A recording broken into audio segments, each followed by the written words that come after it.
Hi everyone! Magandang umaga, tanghali, hapon at gabi sa inyong lahat. Welcome sa aking YouTube channel. Ako nga palang muli si Lerma Novales Sarmiento, ang writer at author ng aklat na to na pinamagatang Life in 3 Parts.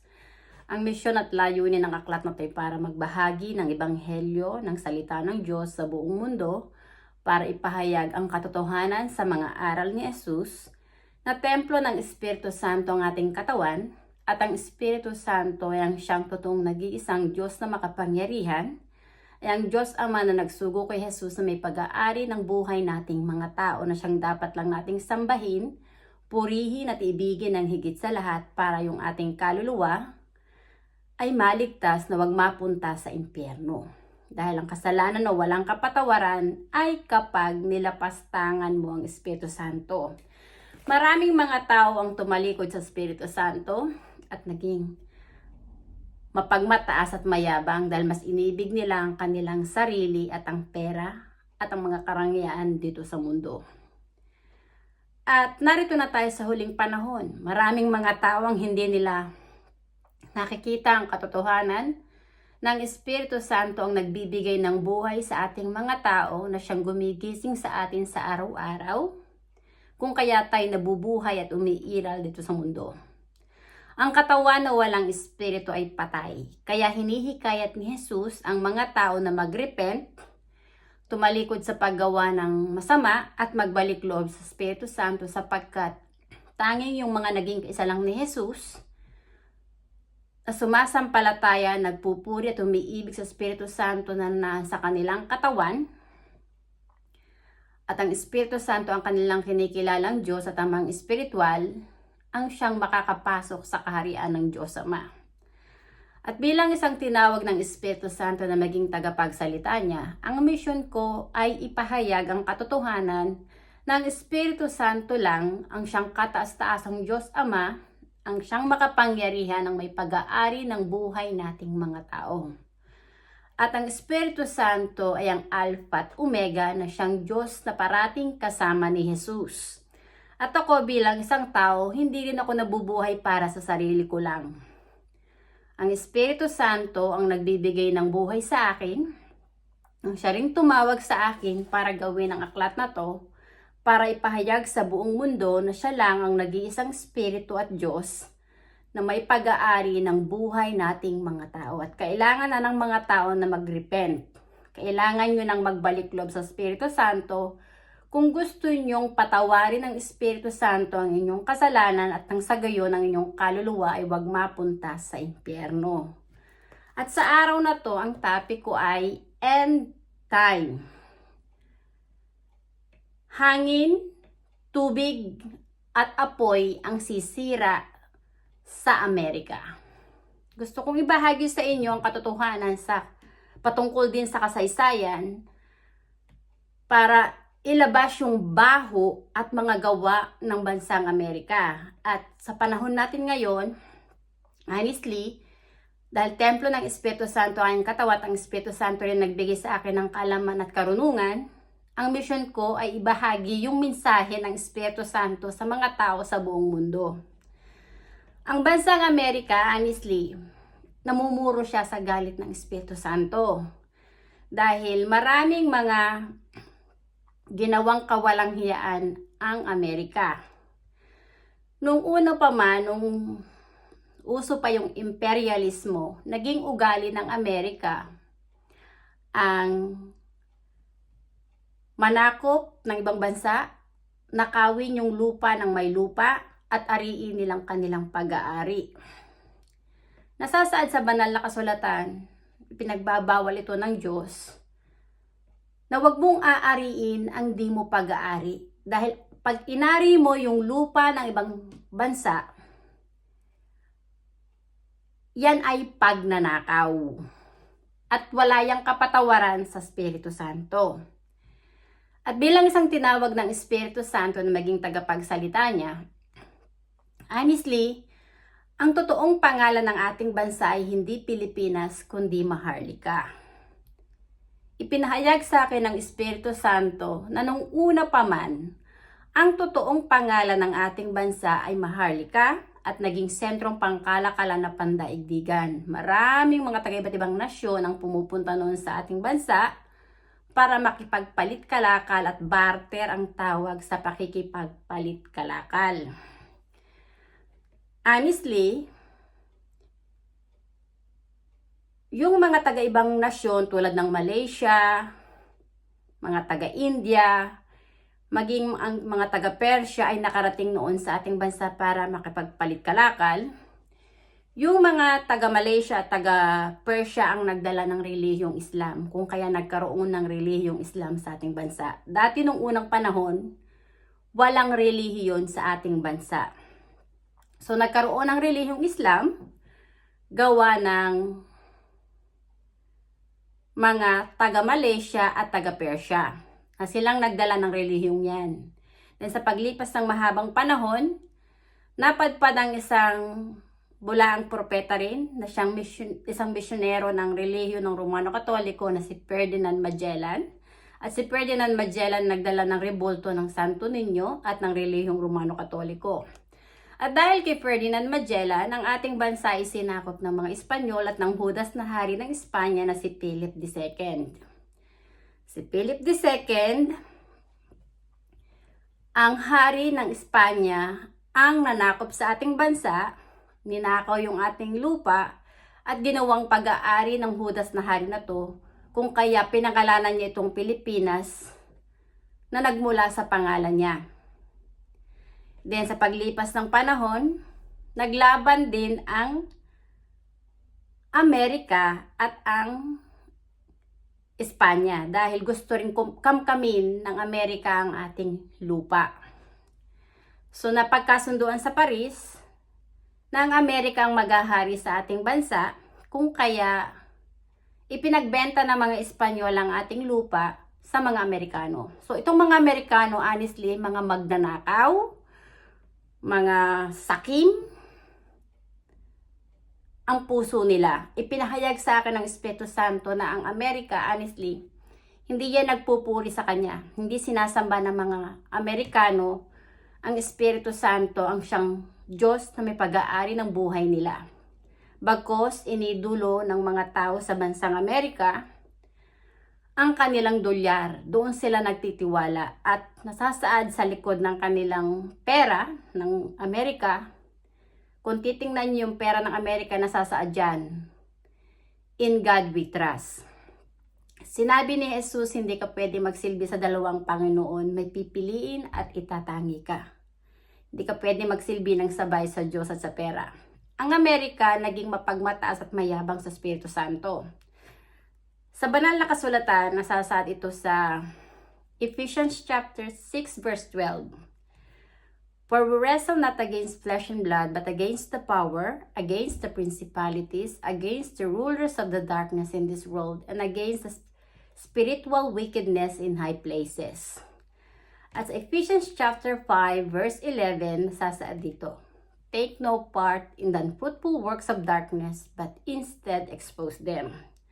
At bilang isang servant ng Holy Spirit, na maging tagapagsalita ng Espiritu Santo para magpahayag ng Ebanghelyo sa buong mundo, ang mission ko ay magbahagi ng katotohanan para makita ng mga tao kung bakit ang ating mundo ay nasa kadiliman, namumuhay sa kadiliman.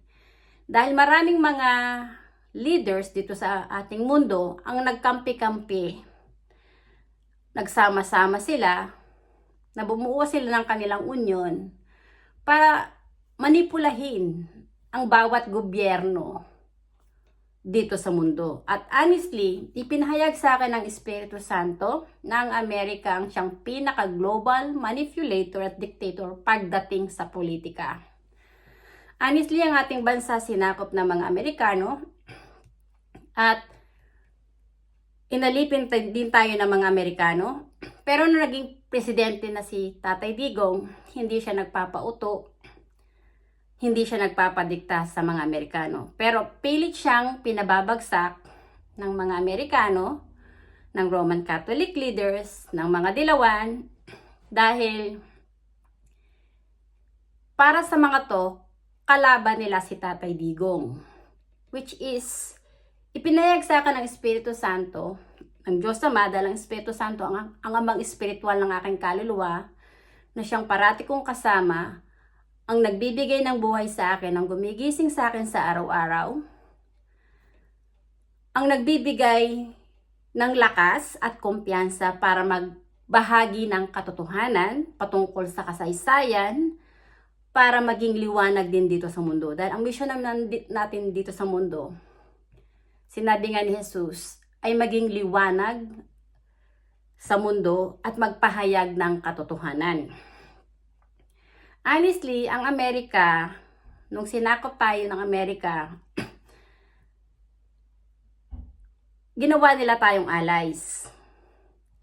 At noong pinasabog ng mga Hapon yung Pearl Harbor sa Hawaii noong 1941, ang mga Amerikano muling bumalik sa ating bansa. So, ang ginawa ng mga Amerikano, dahil ginawa ngang allies yung ating bansa, pagkatapos tayong sakupin ng Amerika, ang ginawa ng mga Amerikano, nilinlang yung ating mga ninuno para palabanin sa mga Hapon. At inimbitahan ng mga Hapon na pumunta sa ating bansa dahil naroroon sila. So, ang mga Hapon pumunta sa ating bansa para gawin ding battlefield yung ating bansa noong World War II. Kaya noong World War II, ang ating bansa ang siyang nadurog. Dahil ang ugali ng Amerika ay manlilang, manggamit, para gawin kang pain sa mga bansa na kanilang kinagagalitan. So, nagkaroon din ng gera sa Ukraine at Russia, gawa ng mga leaders ng NATO, ng European Union, nagsanib pwersa sila para maging allies ng Amerika.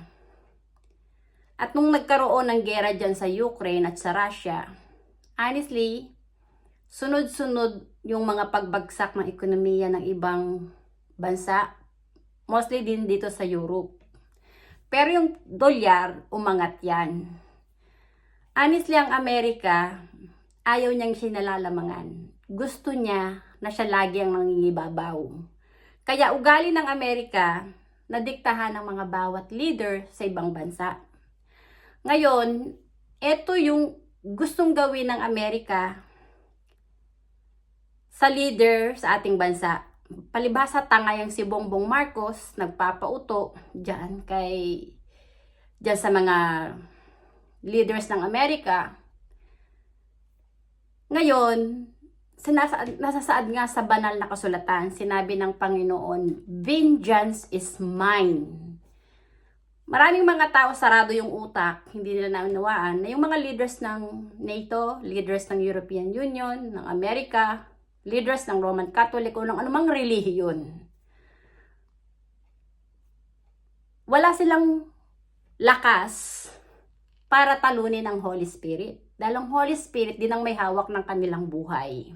So alam lahat ng Holy Spirit yung niloloob ng puso ng bawat tao. Dahil bawat katawan nating mga tao ay sagradong tahanan ng Espiritu Santo. At alam ng Espiritu Santo kung sino yung mga Judas na silang mga kampo ng kadiliman na nagmamataas sa kanya na naghahasik ng kaguluhan dito sa mundo. Honestly, ang Amerika, ang dila niyan ay dila ng ahas. Ugali ng Amerika ang manlilang, tuso ang Amerika, greedy yan sa power.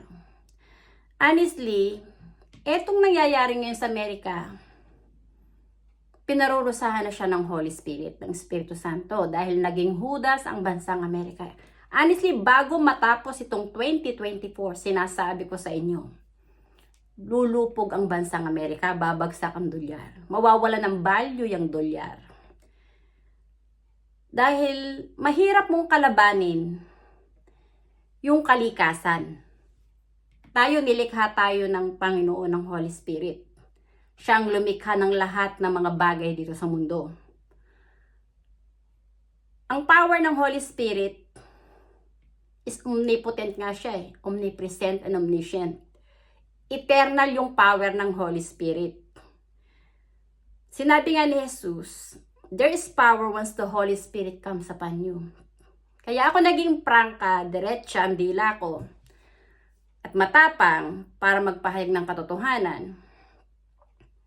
Sapagkat templo ng Espiritu Santo ang aking katawan, ang Espiritu Santo nagbigay sa akin ng autoridad na magpahayag ng katotohanan para gisingin din ang diwa ng mga tao. Na magrepent na kayo, tumalikod sa paggawa ng masama at magbalik loob sa Espiritu Santo. Honestly, ang Amerika ang nanlilang kay Zelensky para kalabanin si Putin. Honestly, bago pa magkaroon ng gera, nagkaroon pa ng di ba? Nung COVID-19. So, dumanas na ng hirap muna ang mga tao, tapos itong Amerika yumabang pa rin. Wala pa rin natutunan ang Amerika. Hindi pa rin naging mapagkumbaba ang Amerika. At honestly, nung nagkaroon din ng COVID-19, yung Sputnik na vaccine, pinapawalang bisa yan ng Amerika. Ang China, inaano din ng Amerika. Pinabababa din ng Amerika yung value ba ng gamot ng China. At ang Amerika, gusto niya siya lang lagi ang dapat masusunod. Pero ngayon, sa mundo nating ginagalawan, ang Amerika, binabagyo, binabaha, may mga hurricane, tornado, may wildfires. Honestly, tubig, hangin at apoy ang sisira sa Amerika. At mahirap kalabanin ng Espiritu Santo dahil ang Espiritu Santo, unstoppable siya. Eternal ang kanyang lakas.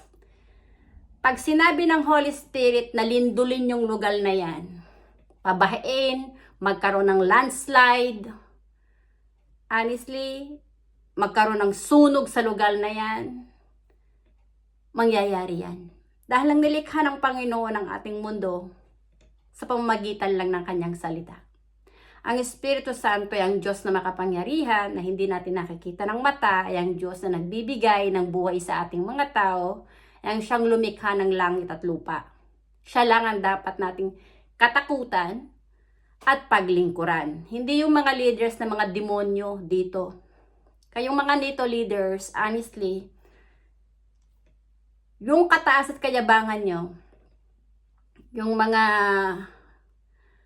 American leaders, Roman Catholic leaders, kahit magsama-sama pa kayo, kahit pa yung lahat ng mga religious leaders dito sa mundo ay magsama-sama pa kayo, kaya kayong lupigin ng Espiritu Santo sa sangkisap mata. Dahil ang Holy Spirit ang may hawak ng buhay nyo. Tayong mga tao, wala tayong pwedeng ipagmayabang at ipagmalaki sa Espiritu Santo na siyang Diyos na may pag-aari ng ating buhay. Kaya hinihikayat ni Jesus ang mga tao na magrepent at wag nang gumawa ng kasalanan. Dahil ang mga tao na gumagawa ng kasalanan laban sa Espiritu Santo ay dudurugin din at wawasakin ng Espiritu Santo. Ngayon yung Amerika, dahil nagyabang yan, marami ang ginawang katarantaduhan at kawalanghiyaan dito sa mundo. Ito yung mga parusa na daranasin ng Amerika. Sunog, yung mga wildfires, mga yung bagyo, yung mga insekto, magkakaroon pa ng mga insekto dyan sa bansa na yan. Yang gawa ng tubig, madumi yung tubig, maraming mga bahay na pinasok ng tubig, magiging marumi, polluted yung tubig.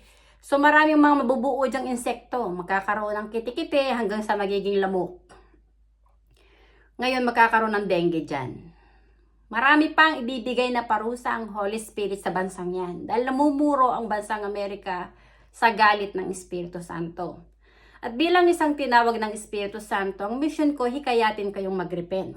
Dahil kung hindi magre-repent ang mga tao, more disaster ang darating sa mga lugar na nagmamataas at nagmamayabang sa Espiritu Santo. Honestly, ang China, binabaha, nagkakaroon ng landslide.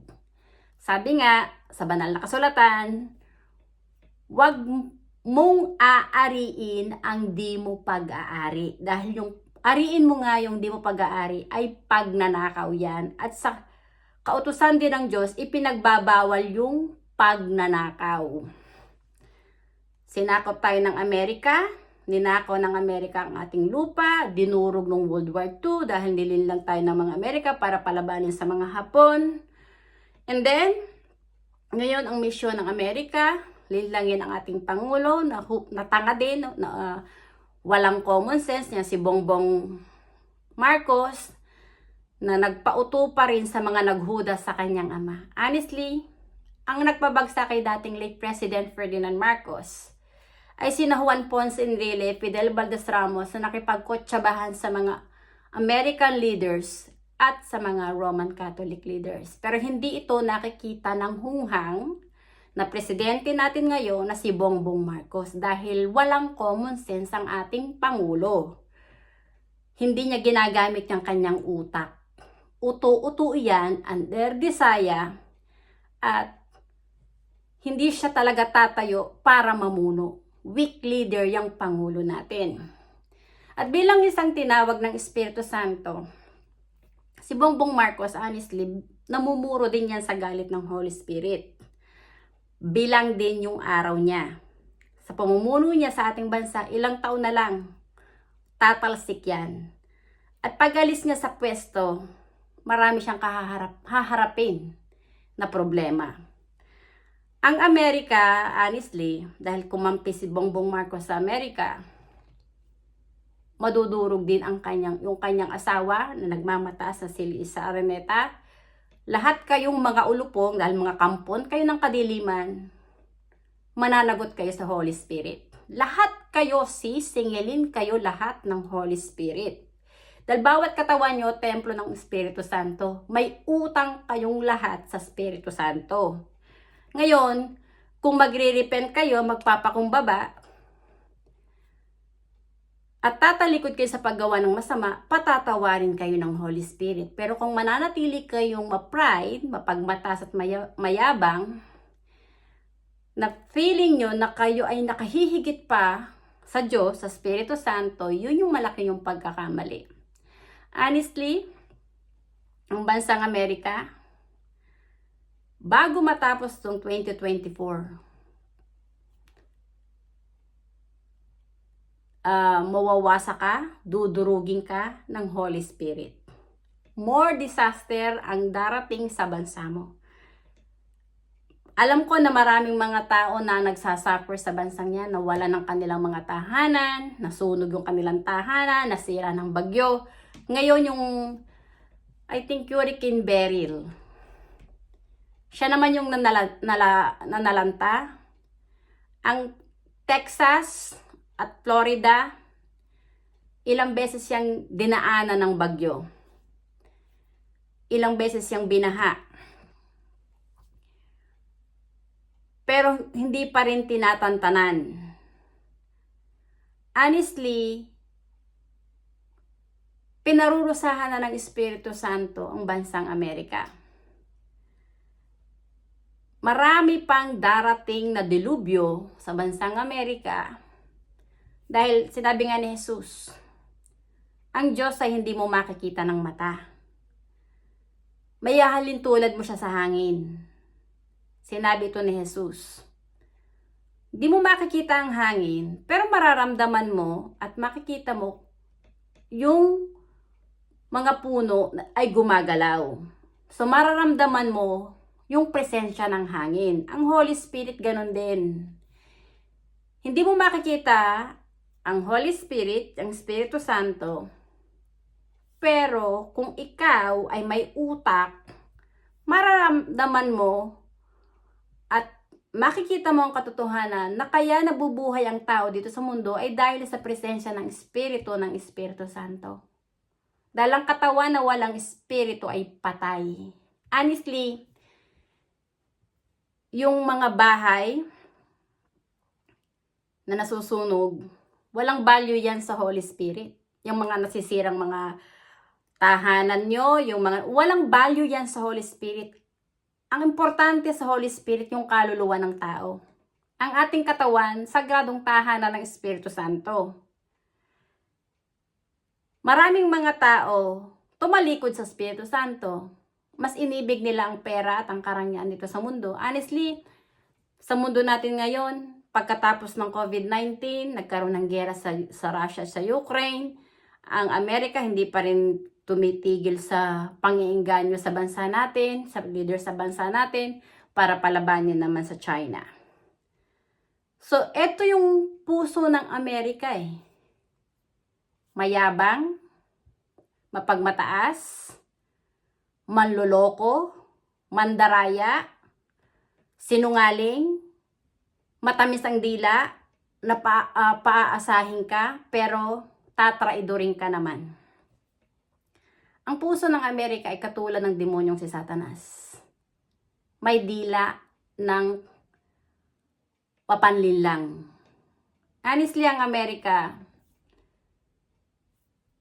yun yung bansa na pinakabis dito sa mundo, na siyang ipinahayag sa akin ng Espiritu Santo. Sinasabi ko sa inyo ang katotohanan. Templo ng Espiritu Santo ang katawan nating mga tao. At tayong mga tao, hindi iiral dito sa mundo kung walang presensya ng Espiritu Santo. Ang Espiritu Santo ay ang Diyos na makapangyarihan, ay ang Diyos Ama na nagsugo kay Jesus. Ay narito sa ating mundo dahil siya yung nagbibigay ng buhay sa buong sangkatawan at sa lahat ng mga nilikha ng Diyos. Itong mga dilubyo na nangyayari dyan sa iba't ibang lugar, mga tornadoes, yung mga wildfires, landslide, earthquakes, at kung ano-ano pa. Honestly, wawasakin ng Holy Spirit itong mundo nating ito, pero babaguhin niya to. Sinisimula na ng Holy Spirit, ng Espiritu Santo, na wasakin ang mundo. Dahil itong mundo na to, puno na ng kasalanan. So, kailangan ng Holy Spirit na parusahan ng mga tao, tumalikod sa paggawa ng masama, magbalik loob sa Kanya, at babaguhin ng Holy Spirit ng mundo na to. Itong mundo na to na puno ng kasalanan, lulupigin na ng Espiritu Santo. Sinisimulan na ng Espiritu Santo, nagkalat na yung mga kalamidad na nagaganap sa iba't ibang lugar. And honestly, ang bansang Maharlika ay ang lupang hinirang ng Espiritu Santo, na muling ipapanganak ang pangalang Maharlika. At ang bansang Maharlika, yan yung magiging beacon of the light.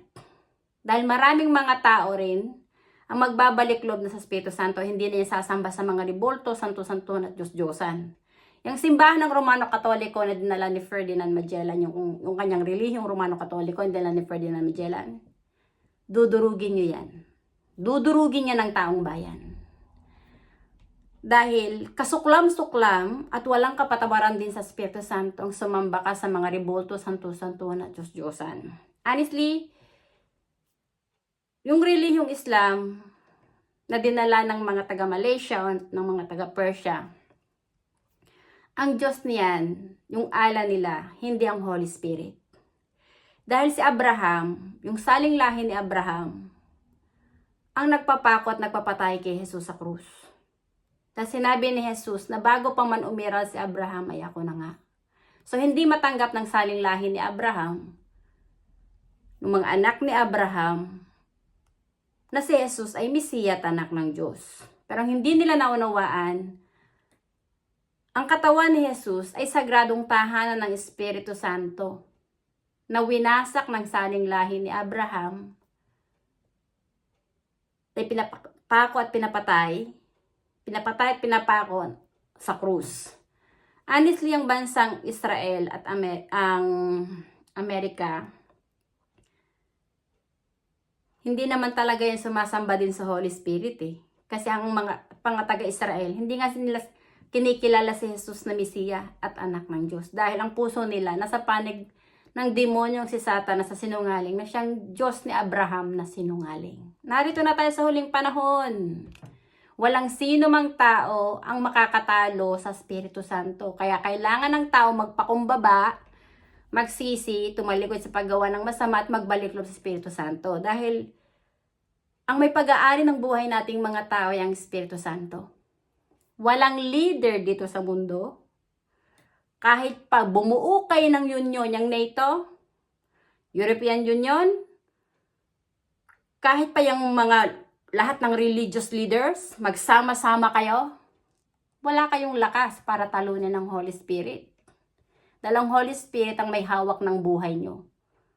Lulupigin lahat ng Espiritu Santo yung mga bulaang propeta dito sa mundo, na mga kampo ng kadiliman, na bumababoy din sa kanyang sagradong tahanan, na sumasamba sa mga rebulto, santo-santo, Diyos-Diyosan. Walang religious leader dito sa mundo na makakapagsalba ng kaluluwa mo unless nagrepent ka, nagpakumbaba ka, humingi ka ng kapatawaran sa Holy Spirit, nagbalik loob ka sa Holy Spirit, dahil yung mga mananampalataya na naging kaisa ni Jesus, naglalakbay sila sa Espiritu at katotohanan. At yung mga yon, mas papanig sila sa tama, hindi sa mali. Si Tatay Digong, honestly, one of the spiritual warrior na siyang ipinahayag ko din dito sa aklat na to.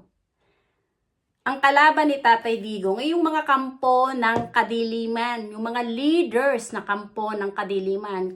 Kahit ang mga European Union, yung European leaders, minura ni Tatay Digong yan, mga ipokrito. Si Obama, minura ni Tatay Digong. Sabi ni Tatay Digong kay Mr. Obama, you go to hell. Sinabi ni Tatay Digong, lahat ng mga leaders dito sa mundo, mga nagsama-sama, nagkampi-kampi, na ibinababa si Tatay Digong. Honestly, lahat kayo mananagot sa Holy Spirit.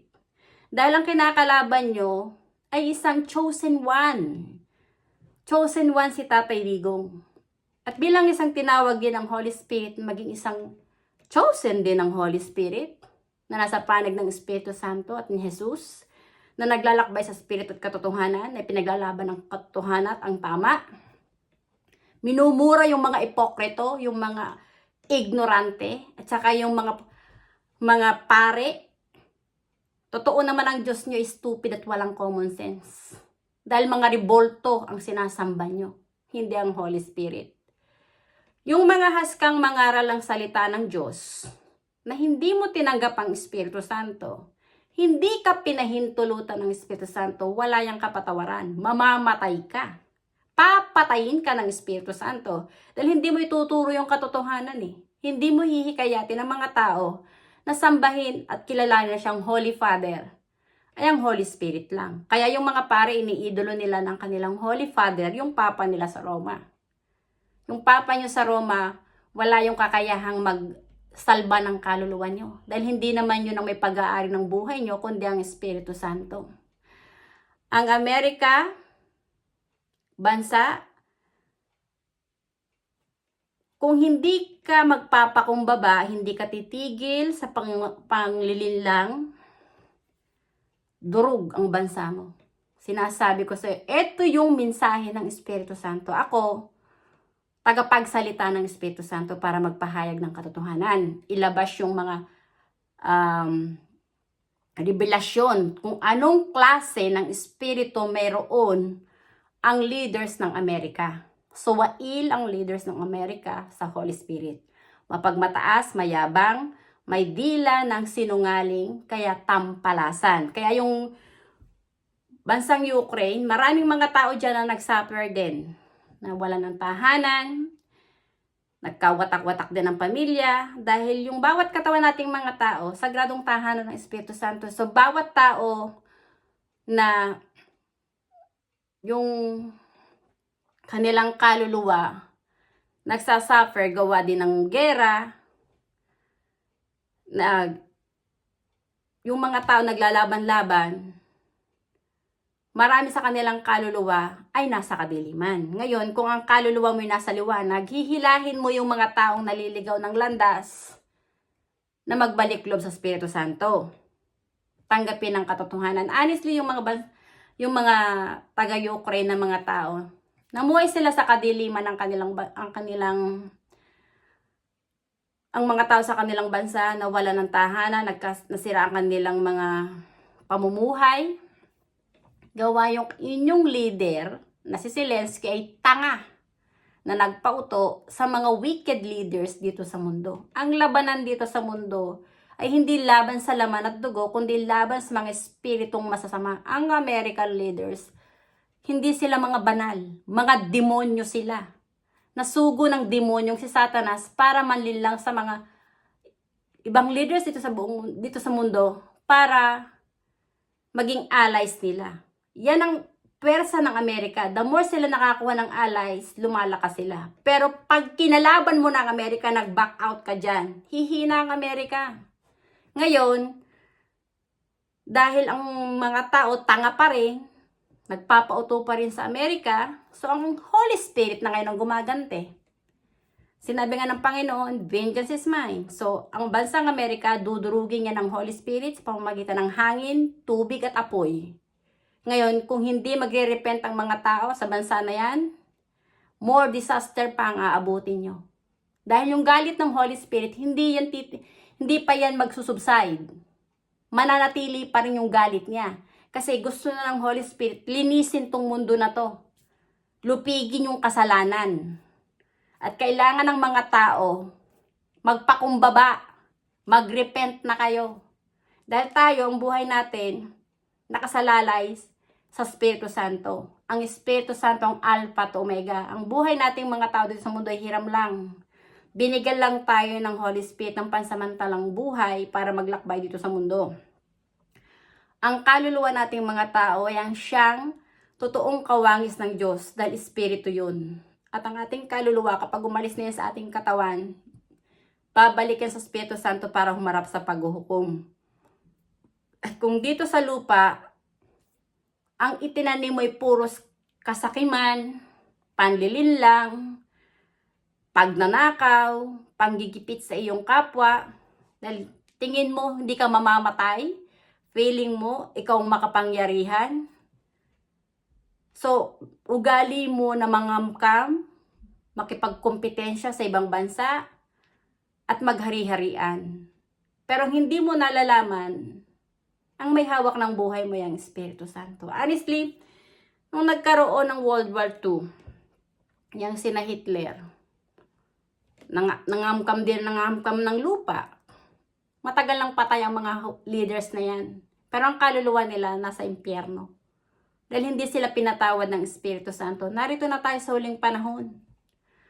Ang Espiritu Santo, yung Diyos Ama na nagsugo kay Jesus, ay narito sa ating mundo. Siya yung nagbibigay ng buhay sa atin. Siya rin ang maghuhukom sa bawat kaluluwa ng bawat tao.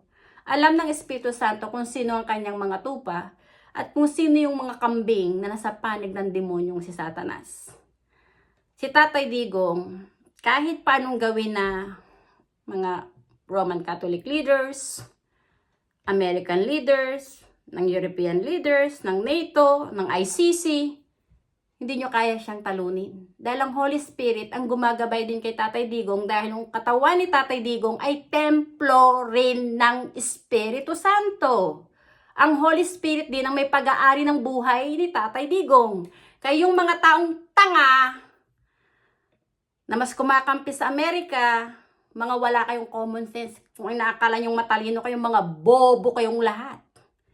Hindi nyo alam na sinakop ang bansa nyo ng mga Amerikano tas magpapauto ka pa sa Amerika. Ganyang katanga yung mga tao na sarado ang utak at walang common sense ng kanilang kaluluwa ay hindi pa na-born again sa spirito. Dahil yung mga tao na na-born again na yung kanyang kaluluwa sa spirito, palaban ng mga yan. They know na ang may hawak ng buhay nila yung Holy Spirit. The Holy Spirit is always on their side. At bilang isang tinawag ng Espiritu Santo, ito yung ang mensahe ko para sa inyo. Mag-repent na kayong lahat. Magbalik loob kayo sa Espiritu Santo. At ito ang mission ng aklat na to, para magpahayag ng Ebanghelyo sa buong mundo. At sinabi ni Jesus na sa huling panahon, mahahayag muna ang mabuting balita patungkol sa kaharian ng Diyos Ama. At yun na ang katapusan. Narito na tayo sa katapusan. Ang Diyos Ama, ang Espiritu Santo, na siyang may pag-aari ng buhay nating mga tao, yang siyang lumikha ng langit at lupa, na siyang dapat lang sambahin, purihin, at paglingkuran at ibigin ang higit sa lahat. Yung mga tao na wala sa panig ng Espiritu Santo, na naging kaisa ng demonyong si Satanas na nagmamataas at nagmamayabang sa Espiritu Santo, kayong mga bulaang propeta, lahat kayo, lulupigin kayo ng Espiritu Santo. Walang relihiyon dito sa mundo na makapagliligtas sa iyo dahil ang totoong nag-iisang relihiyon at iglesia ng Diyos ay ang Espiritu Santo lang ang sinasamba at pinaglilingkuran at iniibig ng higit sa lahat.